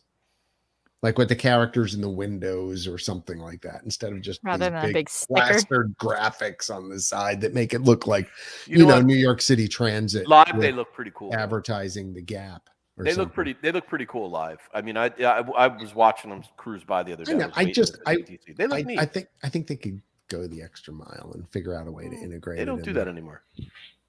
There's no extra. They do mile. Sometimes. Did you see the Marathon Weekend medals? The pictures of the medals for Marathon Weekend in January, their 50th anniversary ones. They're really classy looking. See, that's going to make me wish I was. I know. I didn't want to look at them too long. I like speaking of 50th anniversary. I like the little statues they put in. I do too. They're so cute. So, I actually have. It's the Disney Fab 50 sculptures. Yeah, they are really adorable. First of which are in place right now to share in the festivities. Let's see, you can visit Magic Kingdom Park and find some of your favorite characters in their new home for the next 18 months of the celebration. 50 characters represent the stories that have moved us to dream bigger, follow our passions, and believe in the power of magic. It's a cute way to do it. Because, at Disney, but they had like all of the original rides got a gold vehicle, remember? Yeah. That was neat when they did that because I was out there for that. And like, I was always like really, you're watching the gold vehicle to see if you're going to get to ride in a chance to ride in it. And, when you did, it was like, you were like, yeah. Wouldn't it be cool if like they came up with this idea, like where you could actually stay in the castle? That would be great, wouldn't it? Man, if only someone. I'm not allowed to talk about that. I'm sorry, but that's been discontinued due to COVID. I walked through the castle for the first time in quite a while the other day, and I knocked. Actually, I love that. Knocked on your apartment door. That would have been the most perfect posting opportunity. You are clearly not an Instagram person because that would have been amazing. There was no Instagram when I stayed in the castle. There was barely. No, but just walking by and knocking on the door. Knocking on your door, like everyone on Intercot would have gotten that. Did you guys see? I sent a link to the post on the board of what had happened in there. whole story. You're never going to believe. I actually. You know, it was weird. Like I read through it, and I'm like, I don't remember any of this. I was like, I remember you asking me if I wanted to come stay with you guys. I did. I was like, dude, get on a plane. Get No, I was there. You forget. That's right. You were. Yeah, I forgot about that. Yeah, I was there, but we were leaving the next day, and it would have. Sure, his wife would have loved you snuggling up. That's not a pillow. We would have made room for the Glensky family. Don't worry. I know. Yeah. Actually, I got to go pack, people. Yeah, and I think that's it. Actually, I think we're out of time. So we're gonna go out. This here is Captain Tom. And I want to tell you a tale. Yeah, I haven't heard this in so long. A tale of a time when a beast roamed free. He's gone now, my friend, the Yeti. Thanks, Gary O'Brien, for this, by the way. I miss you, Gary O'Brien. We love at the Animal Kingdom. Made some lunch at the Flame Tree Grill. Took a ride on the Everest. But the Yeti is down. The Yeti is down. There was a time when he woke his arms. He terrified everyone around. Okay, I gotta go. Now he stands. Bye. See you, Michael. Have a good trip. Have fun, Michael. The Yeti is down. Did Gary write the lyrics to this? Oh, yes, he did. The Gary O'Brien original. I like this part the best right here. By Gary It's O'Brien. the part of the song where you sit and quietly contemplate the times that you rode on Everest and were able to see the animated Yeti swing his arms. Those times are gone now. Long and gone. We'll tell our children about all of the things that never happened at the Animal Kingdom. Oh, a classic. Hey, before we sign have off, no fire. it occurred to me that we should maybe give a nod to one of our podcast family who's having a little bit of a rough time right now. So not going to name any names, but if all of you out there could maybe give a little pixie dust towards the podcast crew, we'll make sure it gets to the correct destination. So, Sending love. Sending love your way and thinking of you and hoping things are going to turn out well. Definitely. I'm with you. She's still going, by the way. It's like, it's going. Okay, I got to go to work tomorrow. Can we wrap this up? I get Gary, wrap it up. Gotta cut Gary off. But can you put it on 78 RPMs? Yeah. Speed it up. You can get The Ballad of the Yeti on iTunes. Download that. Apple Music as well. I think it's 99 cents. And it goes to support Gary's career as a singer-songwriter. And his wife as the artist of the Yeti is Down. The nascent talent t-shirts. is Gary O'Brien. Anyway, thanks for joining us tonight. INTERCOT Insider Podcast, episode 144. Magical Journeys, our sponsor. Be sure and visit them. Book your next vacation to Walt Disney World, Disney Cruise, Universal, or just about anywhere else in the world. They can help you out. They have been with us almost since we began. Definitely probably more than 20 years almost.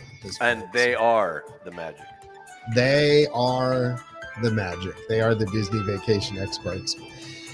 Anyway, for the INTERCOT Insider Live podcast, on behalf of, Jimmy, Michael, Ian, Jen. And someone in the background. Children, two of Ian's children. And myself, I am still John, not Jonathan. Always John. Johnny. John the third. John the three. That's right. Jonathan Franklin Yaglensky III. No, not Jonathan. I'm renaming you. You've been renamed. I will not accept that. Santa Bobana, you're now Jonathan. All right, very good. Anyway, till next time. Join us on social media at INTERCOT and join Ian at Space 220 on Monday. Bye now. Bye-bye now. I'm still John. Bye. Bye-bye. Bye now. Bye-bye now. Bye-bye. Bye-bye. So long. Adios. Auf Wiedersehen. You are the magic. You are the magic. До свидания.